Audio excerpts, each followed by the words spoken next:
dia a todos. É um prazer reencontrar com vocês nessa manhã. Estou aqui com muita saudade.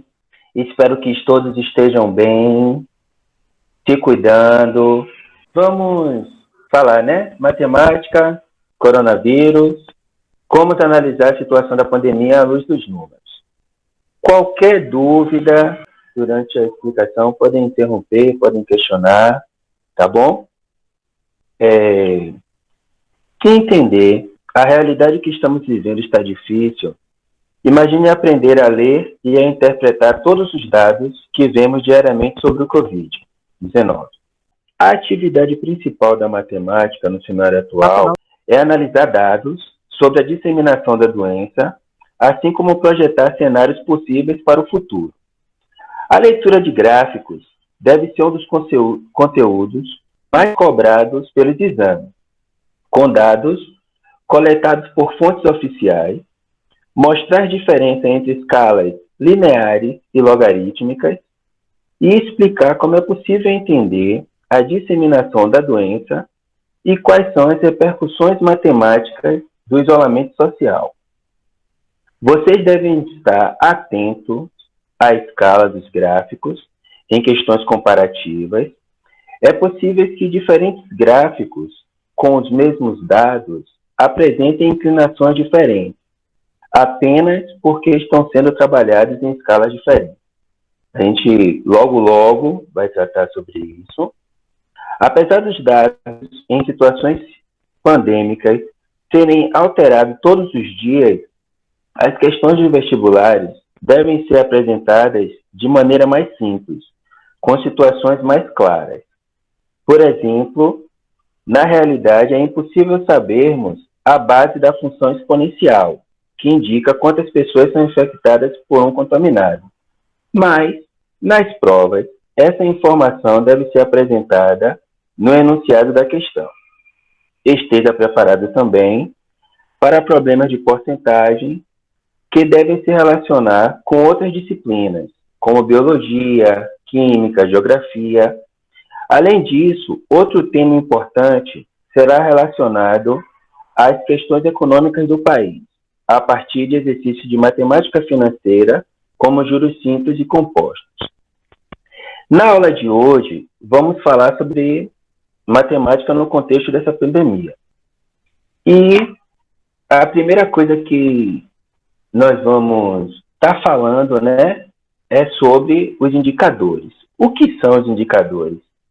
E no desenrolar de toda essa apresentação, a gente vai estar, né, falando sobre cada um dos indicadores. Indicadores são ferramentas numéricas que servem para a gente fazer gestão de dados e também para comparar informações.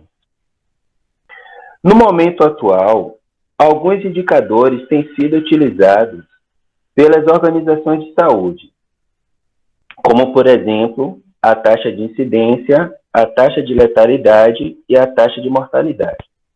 Esses três, nós aprenderemos, né, a calcular, determinar, olhar no gráfico.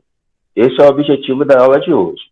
A taxa de incidência é a quantidade de infectado a cada 100 mil habitantes.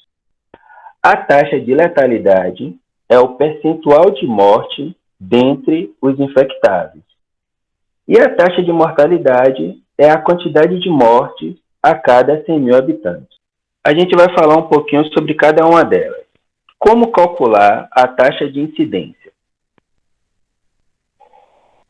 Primeira coisa é saber a quantidade de infectados na região que está se buscando fazer análise. E saber qual é a população daquela região. Como a taxa de incidência é a quantidade de infectados a cada 100 mil habitantes, a gente vai pegar essa população e agrupar em grupos de 100 mil habitantes. Então, para isso, eu trouxe algumas regiões do nosso país e analisar também o país de uma forma geral. Trouxe o estado da Bahia, São Paulo e o Rio de Janeiro. E aí, vamos calcular a taxa de incidência, né, do coronavírus em cada uma dessas regiões. Primeira coisa a fazer é separar os grupos de 100 mil habitantes. Percebemos que a população da Bahia é de 14.873.064 habitantes. Então, precisamos saber quantos grupos de 100 mil nós temos nessa população. O que fazemos? Dividimos, né, a população por 100 mil. Como é uma divisão por uma potência de 10, a gente só vai correr a vírgula, né? E aí encontramos 148,73. Como o nosso número era 14.873.064, a vírgula estava após o 4, o último número escrito. E aí, como é uma potência de 10, e nós temos aqui 5 zeros, que é a mesma coisa que 100 mil, 10 elevado à quinta, nós corremos da vírgula 5 casas para a esquerda, certo? Por isso que ficou 148,73. E aí, para calcular essa taxa de incidência na Bahia, pegamos a quantidade de infectados e dividimos pelo total de grupos de 100 mil que tem nessa região, que foi 148,73. E encontramos nessa divisão 514,3. O que isso quer dizer? Quer dizer que a cada 100 mil pessoas, 514 já foram infectados com o coronavírus. Fábio. Oi. Oi, Fábio. Sabrina está com uma dúvida aí. Ela perguntou aqui no chat se essa taxa de incidência só pode ser medida em estados ou países, porque tem cidades com menos de 100 mil habitantes. Pode sim ser calculada em regiões menores.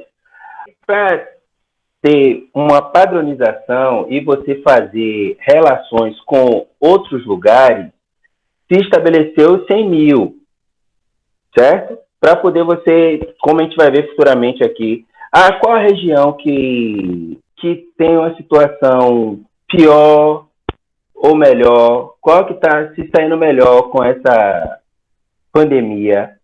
Aí você vai poder fazer esse comparativo porque todos estão numa mesma relação, que é, no caso, grupos de 100 mil habitantes.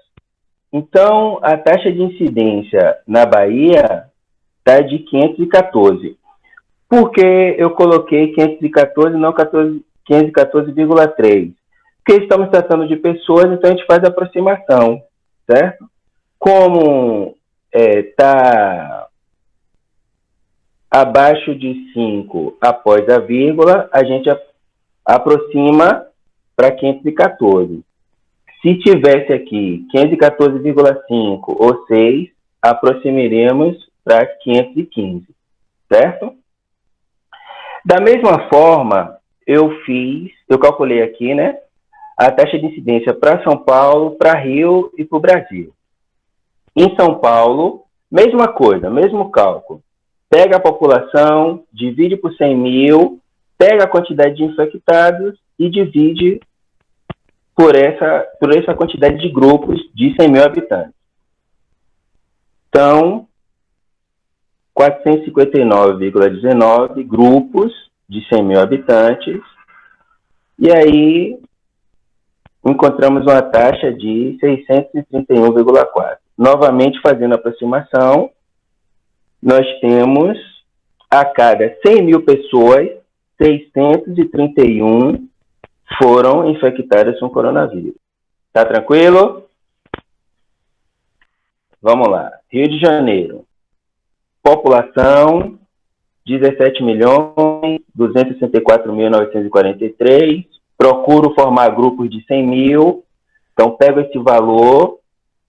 divido por 100 mil, 172,64, pego a quantidade de infectados e divido pelo total de grupos, certo?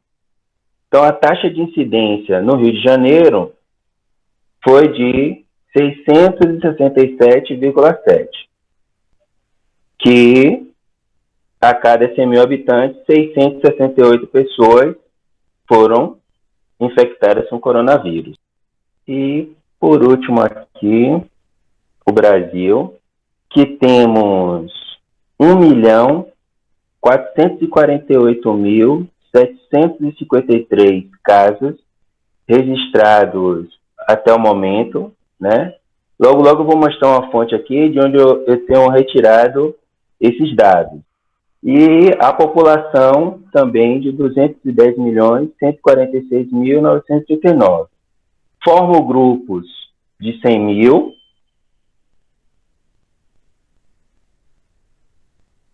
Pego o total de infectados e divido por essa quantidade de grupos. Certo? E aí encontramos 689 pessoas. E aí, fazendo a análise das 3 regiões, nós temos que a taxa de incidência da Bahia foi de 514, de São Paulo 631 e do Rio de Janeiro 668. E o número de casos, respectivamente, dessas regiões, abaixo, né? 76.485 Bahia, 289 mil. A taxa de incidência significa o quê, literalmente, assim? Significa a quantidade de pessoas que foram infectadas, a estimativa de quantas foram infectadas, num grupo de 100 mil. Como a sua dúvida, há em regiões que têm menos de 100 mil habitantes. Quando você fizer essa divisão, não dá um número inteiro, dá um decimal menor do que 1.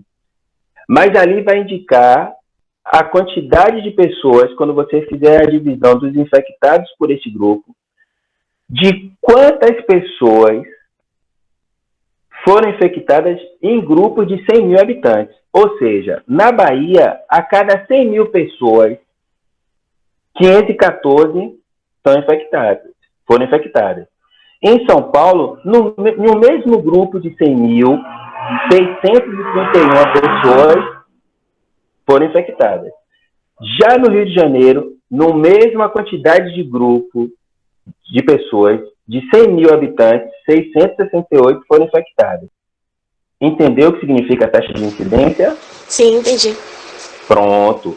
Aí, a pergunta que eu faço é a seguinte: nas 3 regiões onde a gente tem uma situação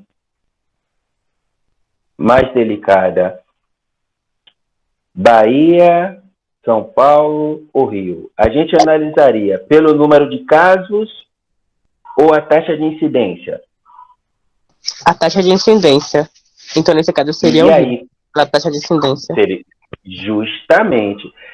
Se eu fosse analisar o número de casos, se eu fosse analisar essa situação pelo número de casos, eu diria, em São Paulo está pior situação, porque eu tenho 289.935 casos.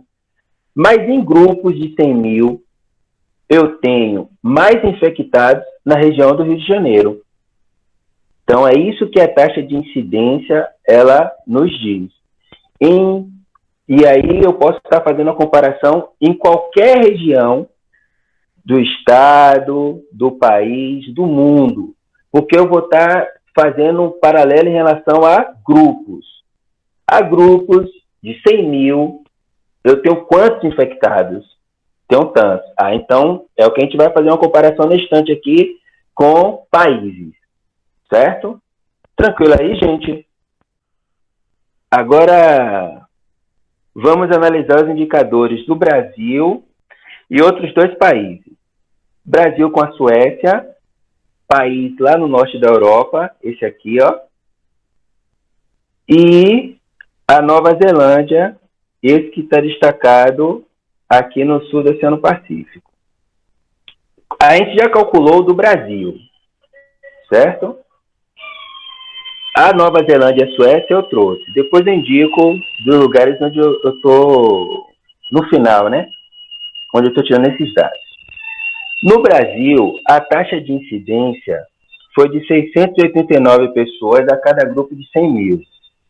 Na Nova Zelândia, 31 casos, 31 pessoas infectadas em grupo de 100 mil. E na Suécia, 681 casos. Na Nova Zelândia, no início de tudo isso, foi feito um isolamento rigoroso. Já na Suécia, não se fez isolamento. Aí a gente observa que, claro,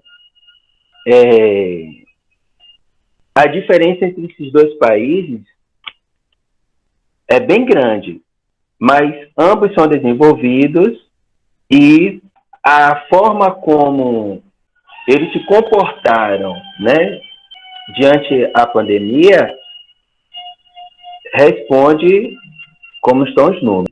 E aí a gente observa que os números do Brasil estão muito próximo do da Suécia. E aqui, em certo ponto, a gente tem observado como tem sido a proposta de isolamento, né? O isolamento tem sido esse. Aqui mesmo, na nossa região, a gente está com isolamento, algumas medidas e tal, mas parece que as coisas continuam normalmente, que as lojas, algumas continuam funcionando, meia porta, as pessoas continuam na rua, não. Então, esse paralelo que a gente observa, né? Se tivesse um isolamento mais sério, né? Claro que a população daqui do Brasil, ela é muito maior do que nesses dois países, mas o comportamento de isolamento determina muita coisa. Mas vamos lá. Pronto. Todos estão vendo aí? Sim. Sim. Pronto. Por que surtos como o coronavírus se espalham exponencialmente como achatar a curva? Eu vou mostrar 3 situações para vocês. Depois vai estar aberto aí para vocês lerem a matéria e tal. As bolinhas marrons quer dizer pessoas doentes. As bolinhas azuis, pessoas saudáveis. E depois que elas se curam, ficam pessoas recuperadas, pessoas rosas. Nessa simulação, não está sendo consideradas as pessoas que vêm a óbito, certo? Considera todas as pessoas que entraram em contato com a doença nessa simulação, não é necessariamente o Covid-19, elas se recuperam. Não é o nosso caso, né? Mas vamos lá.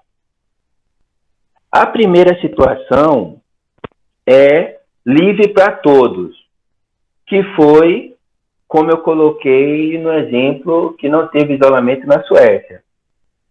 Começou, não sei se vocês observaram no início do vídeo, com um doente, e aí eles se movimentando, a quantidade de doentes foram aumentando, né? Onde a população toda pegou, né? Foi o pico aqui em cima, e aí, com o tempo, as pessoas vêm se recuperando e a quantidade, né, de pessoas infectadas vem diminuindo. E aí, uma quarentena forçada, né? Uma parcela da população ela é isolada e, com o tempo, afrouxado esse isolamento. Aí a gente observa, né, na segunda simulação, que a quantidade de pessoas infectadas ela vai aumentando, é claro, mas lentamente. você observe que vai contaminando e recuperando meio que ao mesmo tempo.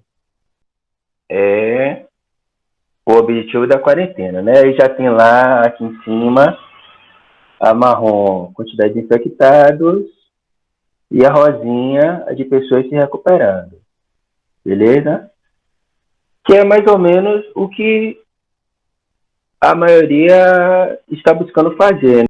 De que a quantidade de pessoas que demorem bastante para acontecer, que essa curva não seja acentuada. A gente vai ver sobre a questão da curva, que ela não tenha um crescimento muito rápido, porque o sistema de saúde não suporta, né, se for muito grande. A gente vai comentar um pouco lá para frente.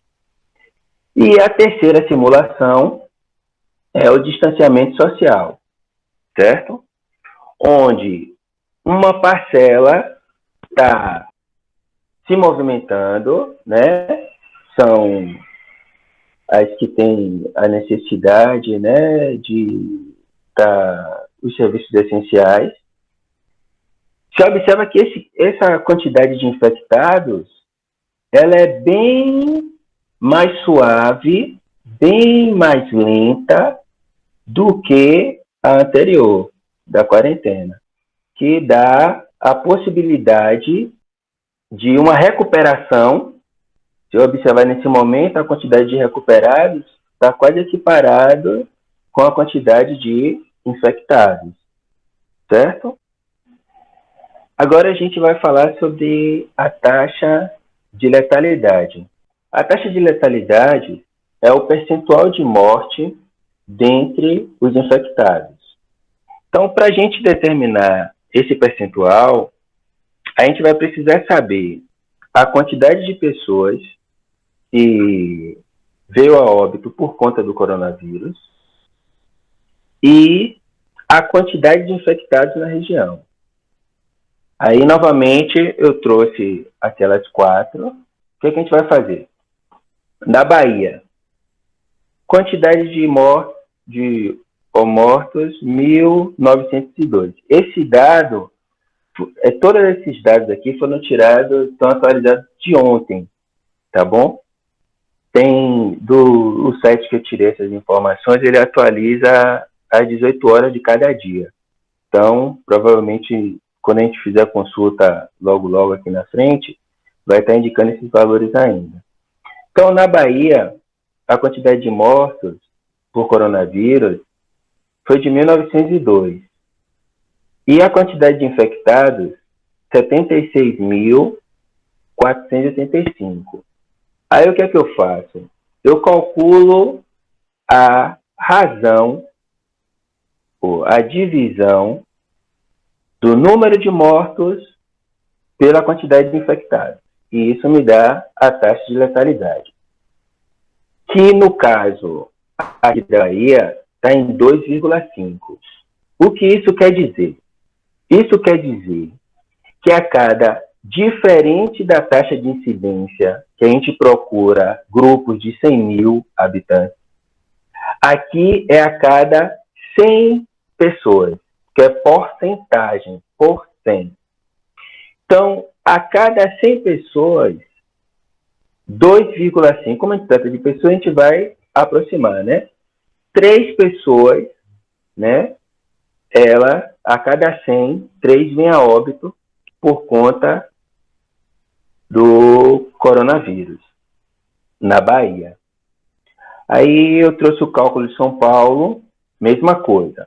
Quantidade de infectados, você vê que lá a quantidade de infectados está bem grande. Eu não me recordo agora se eu acho que é o lugar que tem mais mortes por coronavírus. Mas a gente olha nesse instante no gráfico, no site.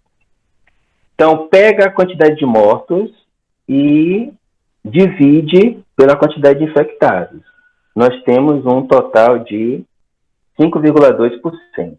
Ou seja, a cada 100 pessoas que contraíram a Covid-19, 5 vieram a óbitos em São Paulo, certo? No Rio de Janeiro, 10.198 vieram a óbitos, num total de 115.278, 8,8%. A gente aproxima aí para 9. Então, a cada 100 pessoas, 9 vieram a óbito no Rio de Janeiro. Ô, Fábio. Oi. Aí cabe uma observação importante, né? Faça. Porque, assim, mundialmente, a taxa de mortalidade é baixa. Em alguns países até é menor que 1%. Aqui no Brasil, a taxa é, assim, alta porque a quantidade de testagem é muito baixa. Então, a gente está falando, e a gente sabe que 80% das pessoas, né, estudos mostram, são assintomáticas, e só 20% apresenta sintoma. Então, a gente está trabalhando em cima de dados que foram testados, no caso 1902, no caso da Bahia. Mas nós sabemos, na verdade, que o número de casos pelos estudos mostrados matemáticos, são 10 vezes maior. Maiores. Então, a quantidade que nós temos hoje, também, né? o real seria multiplicar por 10. Então, por isso que a taxa está alta. Mesmo assim, 2,5, se a gente for pensar, não, 2,5 não é alto, não. Uma população é muito grande e está morrendo muita gente. Mas no final, quando terminar tudo isso aí, for fazer o cálculo real aí, principalmente nos países que testaram muito, essa taxa vai ser baixa. Então, a quantidade de pessoas que morrem, a taxa percentual, ela é muito pequena. Aí, onde tem uma população muito alta, aí são muitas pessoas. Por isso tem muitos mortos, né, quantidade muito grande de mortos. Porque uma taxa, mesmo baixa, né, com um número muito grande de pessoas, aí dá um valor muito alto de mortes. Verdade. E aí, no Brasil, temos uma taxa de 4,2. Vamos lá. Agora, a taxa de mortalidade, certo? No caso aqui, não seria percentual, seria quantidade de mortes por coronavírus a cada 100 mil. Não é percentual não, tá bom, gente? Vai ser como a taxa de incidência. Em grupos de 100 mil, quantas pessoas morreram, certo? Então, a quantidade de mortes por coronavírus e a população por grupos de 100 mil habitantes. Novamente, as regiões. Aí, como a gente já fez, né? Os cálculos ali da população da Bahia, São Paulo, divide por 100 mil e depois pega a quantidade de mortos e divide por essa quantidade de grupos. Então, na Bahia, 148,73, a taxa de mortalidade vai ser, a quantidade de casos notificados foi de 1.902 para 148,63 grupos de 100 mil, que dá 12,8. Ou seja, a cada 100 mil pessoas, 13 vêm a óbito na Bahia por conta do Covid, né? Segundo os dados. E aí, de maneira análoga, eu trago São Paulo, 15.030 por 459,19, que dá 32,7, ou seja, a cada 100 mil, 33 vem a óbito. Rio de Janeiro, mesma conta, né? Pega a população, divide por 100 mil, pega a quantidade de mortos e divide pela quantidade de grupos. 59 a cada 100 mil. E no Brasil, 28,9, 29 casos. Esses dados, tá bom, gente, que a gente acabou de ver nessas tabelas de taxa, eu venho retirando aqui do Conselho Nacional de Secretárias de Saúde, certo? No caso, como falei anteriormente, né? Aqui o painel, e aí vem informando a situação de cada região do país, cada estado do país. aqui, né, nessa tabela, temos o Brasil, a quantidade de casos. Essa tabela foi atualizada ontem. E aí a gente observa taxa de letalidade. Se você vem com o cursor e coloca sobre a região, ele indica aqueles valores que foram demonstrados nesse slide. O número de óbitos, o número de casos e a taxa de letalidade. A mesma coisa com a taxa de mortalidade, né? E taxa de incidência. Eu fiz a busca aí agora no estado da Bahia. E aqui é o número de óbitos e diariamente esses dados são atualizados. Então foi daqui que eu trouxe essas informações para a gente estar calculando a taxa de letalidade, de mortalidade e de incidência. Agora, nós vamos falar sobre a curva de contágio. Como é construída essa curva? Como que se desenha, né? Essa curva que a gente está chamando de exponencial. A gente faz o seguinte: desde que foi identificado o primeiro caso, foi-se anotando dia a dia a quantidade de casos. E é justamente o que a gente vê nesse gráfico que eu trago para vocês aqui, que a gente vai ver ao final, né? No eixo horizontal, eu tenho os dias do ano. E no eixo vertical, eu tenho a quantidade de casos, que aqui está numa escala linear a cada 200 mil casos, tá bom? 0, 200, então aqui vai de 0 a 200, 200 mil casos a 400, e aí no dia 26/2 foi identificado o primeiro caso aqui no Brasil. Diariamente, eu selecionei aqui alguns dias, tá bom? Entre 26 e o dia 4 ali, no dia 3, 2 casos, 20 casos, 20 casos foi no dia 8. E aí depois também eu posso mostrar a tabela dessa análise diária de casos, né? O que a gente observa que é um crescimento bem considerável de um dia para outro. Eu estou pegando aqui de 6 em 6 dias, tá bom? Aí, 6 dias depois, 793 casos, 2.985.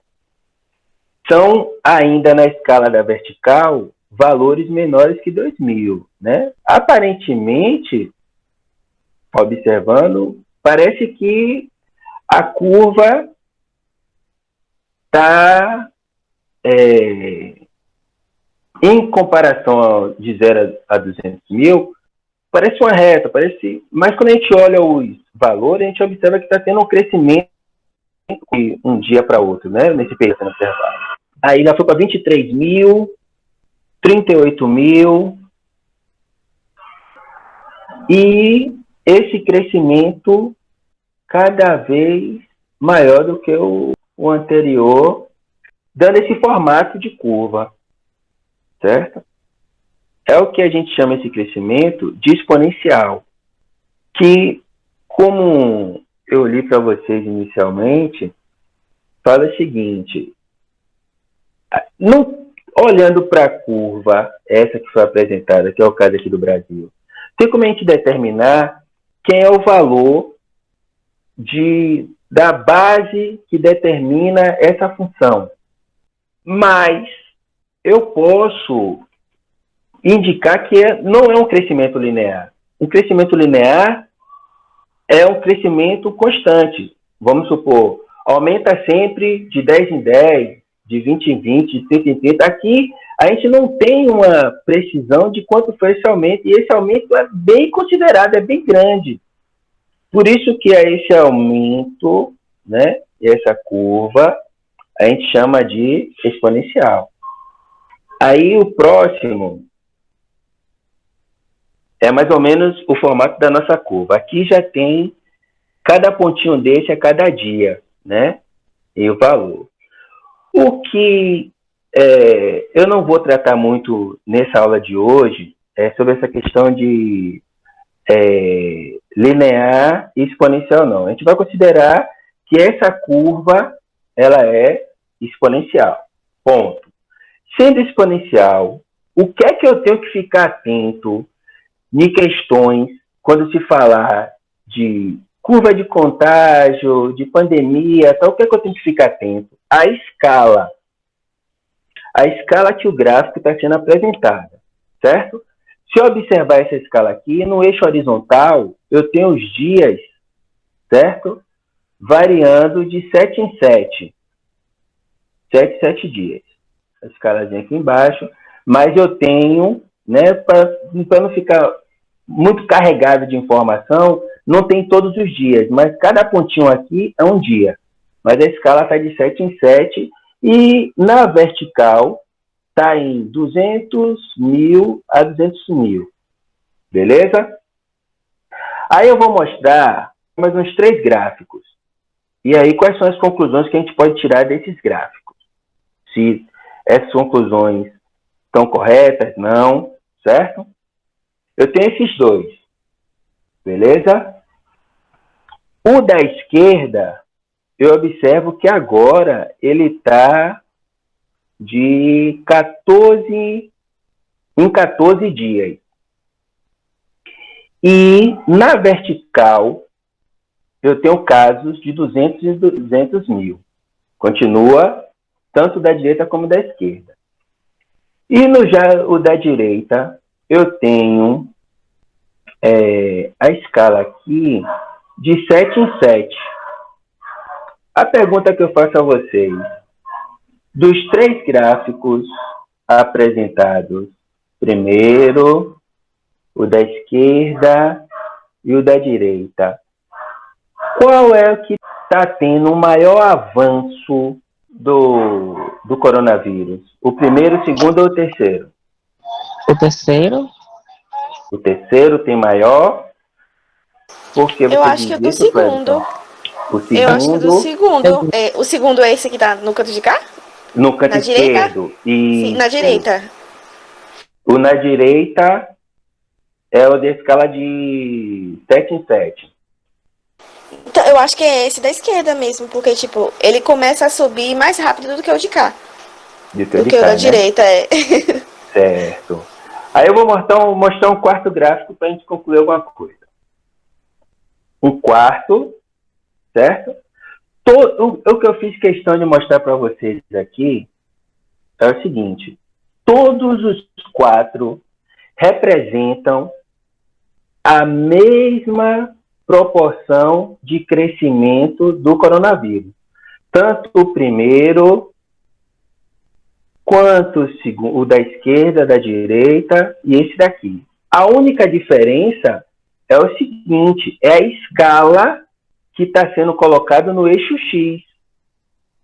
E aí, esse da esquerda nos dá a sensação de um crescimento maior, mas a quantidade de dias, né, que eu tenho na escala aqui, é a cada 14. Certo? O espaço, a variação de um dado ao outro. Por mais que os pontinhos sejam para cada dia. Mas todos os 4 representam a mesma curva, representam o mesmo dado. O que foi que eu fiz?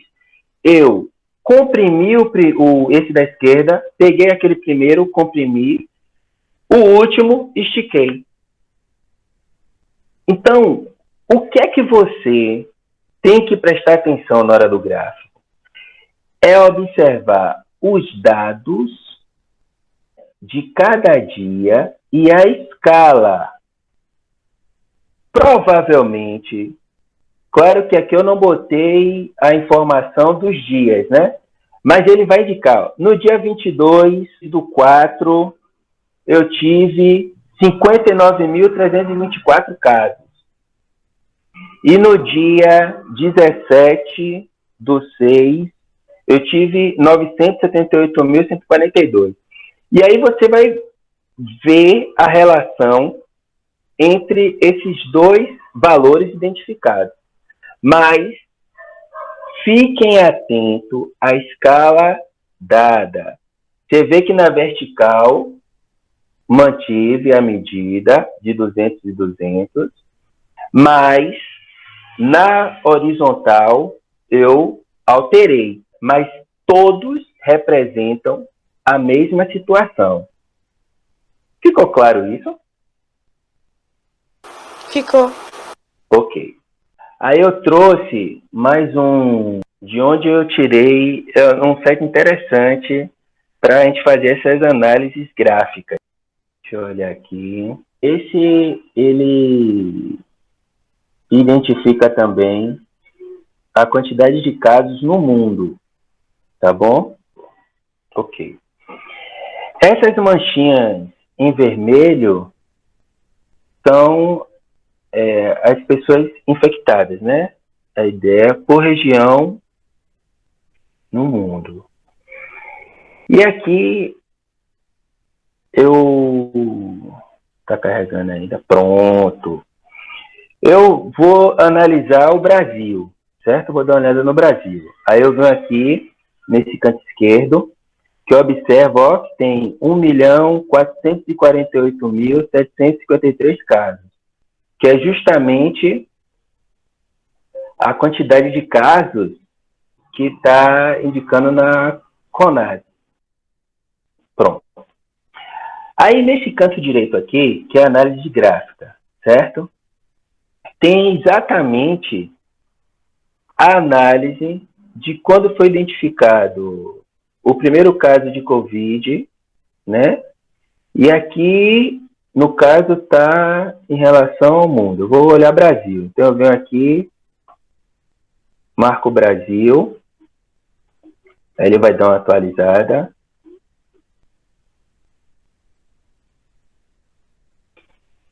E o gráfico tem esse formato. Mais ou menos não. Do jeito como a gente viu nesse slide, né?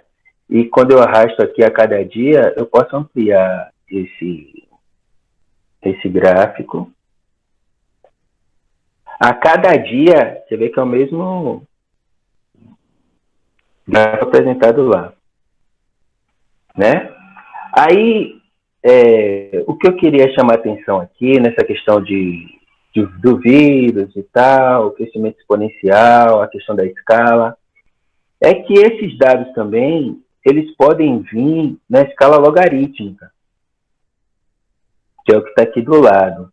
Qual a diferença dessa escala logarítmica para essa escala, né, chamando linear aqui? Que nessa escala a variação está sendo de 200 em 200. Já na escala logarítmica, há um produto. Ó. Nessa escala aqui, está de 10 em 10. 1, 10, 100, 1000, 10.000. Beleza? E também eu tenho a ideia aqui diariamente. Tá vendo? O nosso objetivo é fazer com que, né, essa curva ela se estabilize, que ela comece a diminuir. É o objetivo, mas eu queria trazer isso, da escala linear, da escala logarítmica, ficar atento nessa questão de que se o gráfico ele foi achatado ou foi comprimido, o que é que ele está representando, eu tenho que olhar para os dados, não ficar atento só à curva. E aí ver essa escala e fazer uma proporção de um com o outro. Mas isso a gente vai fazer no próximo encontro. Esperar carregar aqui, tá bom? Já estamos terminando, tá bom, gente? No finalzinho tem umas questões para a gente discutir, certo? Ô, Fábio. Oi. Aqueles 4 gráficos que você apresentou aí, e no eixo vertical a escala se mantém, no eixo horizontal há uma mobilização da escala, e que representa tudo a mesma coisa. Se vocês souberem usar isso, até na própria redação, a depender do tema, que a gente não sabe qual vai ser, vocês têm argumento para validar, você tem dados para validar o argumento de vocês. Por que eu estou chamando a atenção disso? Porque cada gráfico desse representa a verdade, certo? Mas cada gráfico desse te dá uma impressão da realidade. Então, eu uso os números, eu uso os dados para manipular a informação que eu quero que chegue até você. Se eu quiser aterrorizar você, eu vou usar um gráfico que faz com que você pense que o crescimento está assustador. E se eu quiser amenizar a situação, eu uso uma representação gráfica que vai ser verdadeira também, porque os dados não são falsos, para amenizar a curva, a exponencialidade da curva. Por isso que eu achei extraordinário você trazer esses 4 gráficos, que são verdades, sim, são verdades, mas são verdades que servem para processos manipulativos. Verdade. E aí, acho que esse gráfico aí, né, que a gente está, acho que cansado de ver, né, nos noticiários aí. E aí, como aquela simulação do contágio daquela doença, né, o nosso objetivo aqui é fazer com que a nossa curva de pessoas até se adquirir a vacina contra ela tal, fazer com que essa curva fique abaixo dessa linha tracejada. Por que abaixo dessa linha tracejada? Para que a quantidade de pessoas infectadas, que é o que está abaixo da linha, seja menor ou próxima do que o sistema de saúde suporta. Porque se tivermos uma situação onde a quantidade de pessoas infectadas for maior do que a quantidade de leitos, né, disponíveis, vai ter momento, como aconteceu na Itália, de estar se escolhendo quem vai ocupar aquele leito. Então, o que a gente quer é justamente isso, fazer com que dure mais tempo e poucas pessoas fiquem infectadas. Aí eu tenho 2 situações. Primeira, sem medidas de controle, como aquela simulação todo mundo livre, né? Aí a curva cresce, né, acentuadamente, aí vai chegar um momento onde vai parar de crescer, onde quase todo mundo vai estar contaminado, e aí essa quantidade de pessoas infectadas vai estar diminuindo, certo? E a outra com medida de controle, que é o distanciamento social, o isolamento, a quarentena, que não só esses meios, mas como lavar as mãos, trabalho remoto, restrições, aglomerações, viagens, espetáculos, para evitar o contato com possíveis contaminados. Se alguém quiser fazer alguma consideração, alguma pergunta, eu vou partir para as questões. Eu trouxe aí casos confirmados de coronavírus na China e na Itália. Observamos a escala aqui, ó, uma escala linear e não logarítmica, certo? E os dias tá de 3 em 3, beleza? Primeira coisa que eu identifico no gráfico, aí eu vou partir para a leitura e ver o que ele vai estar me questionando. Consulta ao site da Organização Mundial de Saúde, feita no dia 1º/4, forneceu informações sobre o avanço da pandemia causado pelo vírus Covid-19. Os gráficos abaixo foram construídos com os números informados pela OMS. em sua homepage. As informações mostram os dados relativos à Itália e à China. Nos 3 primeiros meses do ano, utilize as informações para assinalar verdadeiro ou falso cada uma das questões. Ok? Então, vamos lá. Os primeiros registros de casos de Covid-19 na Itália aconteceram no final de janeiro. Verdadeiro ou falso, galera? Na Itália. A Itália está em laranja. O primeiro caso na Itália...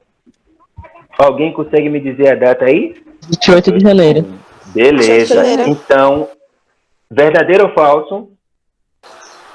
Verdadeiro. Repete a pergunta aí. Hein? Como? Repete a pergunta. Foi o seguinte. A pergunta não, a afirmativa. Os primeiros registros de casos de Covid-19 na Itália aconteceram no final de janeiro. Foi, dia 28. 28. Foi, então, tá verdadeiro. Certo. Verdadeiro. Beleza. Ok. Vamos para o segundo. A curva dos números de casos da China, a China está em azul, hein? Tem características exponencial durante todo o período apresentado. Verdadeiro ou falso? O que é exponencial, professor? É o crescimento da nossa curva. Ela só cresce. Só cresce. Ah, tá. Falso. Beleza? Tá certo? Não, Acho tá que é falso. É falso. Eu acho que é falso. Porque Acho que é daqui falso. ele começa a se alinhar, né? Ela cresce. Ele sobe e depois fica... Depois ele vai parando. Beleza. A azul, ela tem um momento que ela é exponencial, mas depois há um certo, né, constância. Já a Itália, ela é totalmente o quê? Sei lá como se fala a palavra. Exponencial. Exponencial, acho. E ela é exponencial. Então é verdadeiro ou falso? É falso. É falso. Falsa. Perfeito, perfeito. No nosso próximo encontro, a gente vai discutir em particularidade essa questão de como identificar, a gente vai identificar algumas funções, função do primeiro, função do segundo grau, que a gente já comentou, né? Já comentou até aqui, né? Função do primeiro grau, A é uma reta. Função do segundo grau, A é uma parábola. Função exponencial. É função desse tipo. Mas aí a gente vai mostrar cada um direitinho, tá bom? Ô, professor, me tira uma dúvida. Faz. Você falando dessa curva exponencial, tem a ver com função exponencial? Tudo a ver, é a função exponencial. É a função, né? É a função. Só que eu não tratei de determinar quem seria a função específica, quem era a base daquela que determina esse gráfico. Porque como estamos falando de uma curva de contágio, a gente não tem uma precisão de qual vai ser a quantidade de infectados amanhã. Então esse crescimento é desordenado, né? E, assim, como eu falei logo no início, se cair uma questão sobre, sem ser análise gráfica, que é essa que a gente está fazendo agora, sobre a função exponencial em particular, ele já vai te dizer qual é a cara da função. Ele já vai te dizer quem é a função. E aí, você olha o gráfico. Mas quando a gente fala de função exponencial, de curva exponencial, estamos tratando da função exponencial. Beleza? Entendi. Então, falsa. Ok. Os números de casos registrados na Itália ultrapassou o número de casos registrados na China no início do mês de março. E aí? No início? No início do mês de março. Né? Foi no final. Foi no final. Beleza. A gente observa que até 25 de março a China estava com casos acima da Itália. E a Itália, quando chega exatamente 25 de março, ela fica com a quantidade exatamente igual. E a partir desse dia ela ultrapassa. E ultrapassa no final do mês, e não no início do mês. Então, falso. Perfeito. Próxima. É possível observar uma estabilização no número de casos na China desde o final de janeiro? Não, porque ele final de janeiro. Não, é falso. É falso. Essa estabilização na China. A estabilização na China começa quando? No dia 10. No dia 10, não é não? Dia 10? Sim, do começo. Na China. Na China. Concordo, tem uma dia 10 até o dia 22. Depois, e depois de um crescimento 12, lá pro dia 1º do 3, né? 1º do 3? Que dá a sensação de que tem a quantidade pelo menos a mesma. Não é isso? Ok. Uhum.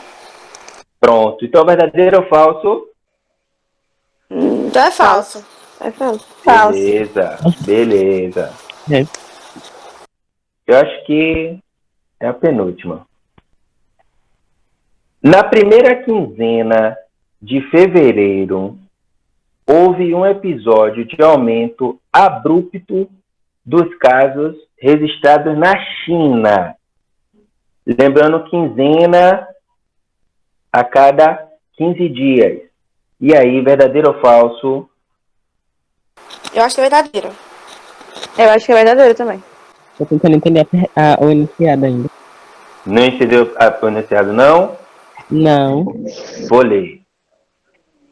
Na primeira quinzena de fevereiro, então você vem no gráfico e olha os primeiros 15 dias de fevereiro e olha se houve um episódio de aumento abrupto, aumento muito grande, diferente do que estava acontecendo antes. Verdadeiro, houve sim. Verdadeiro, né? Perfeito. É verdadeiro. Verdadeiro. Essa é a última. A Itália levou menos tempo para ultrapassar 20 mil casos em relação à China. Verdade. Verdadeiro. Verdadeiro? Sim, porque a Itália começou no dia 28 de janeiro e quando foi no dia 25, ela já estava ultrapassando, já estava igual. Peraí, qual Não, foi a afirmativa? Mas é 20 mil. 20 mil. 20 mil, a China chegou primeiro em 20 mil. 20 mil a China chegou primeiro. Foi, a China chegou primeiro. A Itália demorou mais? Então, verdadeiro ou falso? Peraí, qual é a pergunta? Pera, calma. Fiquei confusa agora. Não, peraí, repete o enunciado. Vou lá. A Itália levou menos tempo para ultrapassar... Não, é falso. É falso, levou mais tempo. Levou mais tempo. É falso, ela levou mais tempo. Começou depois. Entendeu, gente, como pode ser as questões relacionadas? Você tem que olhar o gráfico, tem que olhar a escala, tem que olhar os dados, os termos, é mais, é menos, beleza? Você explicando ficou mais fácil. Como? Você explicando ficou mais fácil. Fica mais fácil de entender. Que bom. Eu trouxe, como eu mostrei para vocês, né? Da CONAS, que foi aquele que mostra as regiões do Brasil, e aí você dá uma acessada lá depois para conferir tempo a tempo, os gráficos, tem uns gráficos no final. Esse segundo foi aquele mundial onde eu mostrei a escala logarítmica e escala linear. E o último foi aquela simulação da infecção não osteoporose. Se vocês puderem dar uma lidinha depois, está em português. Eu acho que o que mais vai dar um pouquinho de trabalho que você vai precisar procurar um tradutor é esse segundo. Foi um prazer estar com vocês. Eu espero que a gente se reencontre logo, tá bom? Mesmo sendo virtualmente, que vocês se cuidem, fiquem em casa, se saírem, usem máscara, tá certo? E assim estudem.